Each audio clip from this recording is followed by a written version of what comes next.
السلام علیکم ورحمۃ اللہ وبرکاتہ۔ کس طرح صحابہ کرام نے اپنی زندگیاں قرآن کے لیے وقف کی۔ حضرت عبداللہ بن مسعود رضی اللہ تعالیٰ عنہ بچپن میں ہی دولت ایمان سے بہرہ ہو گئے۔ ایمان لانے کے بعد خواہ سفر کی حالت میں ہو یا بغیر سفر کی حالت میں سائے کی طرح رسول اللہ صلی اللہ علیہ وسلم کے ساتھ لگے رہتے اور قرآن سیکھنے میں گہری دلچسپی لیتے۔ ایک رات کے دوران نماز اونچی آواز میں تلاوت کر رہے تھے۔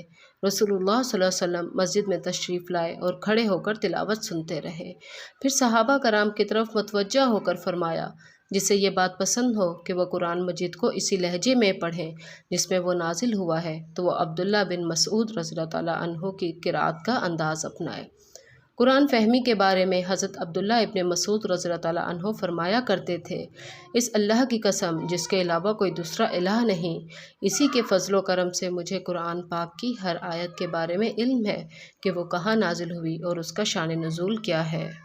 جب مجھے پتہ چلتا ہے کہ فلاں شخص قرآن مجید کے بارے میں مجھ سے زیادہ معلومات رکھتا ہے تو میں اس کی خدمت میں حاضر ہو کر علم حاصل کرنے کی کوشش کرتا ہوں۔ حضرت عبداللہ ابن عمر رضی اللہ عنہ کی شوق تلاوت کا یہ عالم تھا کہ قرآن مجید حفظ کرنے کے بعد رات بھر میں سارا قرآن ختم کر لیتے۔ نبی کریم صلی اللہ علیہ وسلم نے انہیں فرمایا، مجھے ڈر ہے تمہاری لمبی عمر ہوگی اور عمر بھر یہ پابندی کرنا تمہارے لیے مشکل ہو جائے گی، لہٰذا مہینے بھر میں ایک مرتبہ قرآن مجید ختم کر لیا کرو۔ حضرت عبداللہ بن عمر نے عرض کیا، یا رسول اللہ صلی اللہ علیہ وسلم، میں اس سے بھی زیادہ طاقت رکھتا ہوں۔ آپ صلی اللہ علیہ وسلم نے فرمایا، اچھا 10 دن میں ختم کر لیا کرو۔ حضرت عبداللہ رضی اللہ تعالیٰ عنہ نے پھر عرض کیا، یا رسول اللہ صلی اللہ علیہ وسلم، میں اس سے بھی زیادہ طاقت رکھتا ہوں۔ آپ صلی اللہ علیہ وسلم نے فرمایا، اچھا 7 دن میں ختم کر لیا کرو۔ حضرت عبداللہ رضی اللہ تعالیٰ عنہ نے عرض کیا، یا رسول اللہ صلی اللہ علیہ وسلم، میں اس سے بھی زیادہ طاقت رکھتا ہوں۔ آپ صلی اللہ علیہ وسلم نے مزید کم کرنے کی اجازت نہ دی۔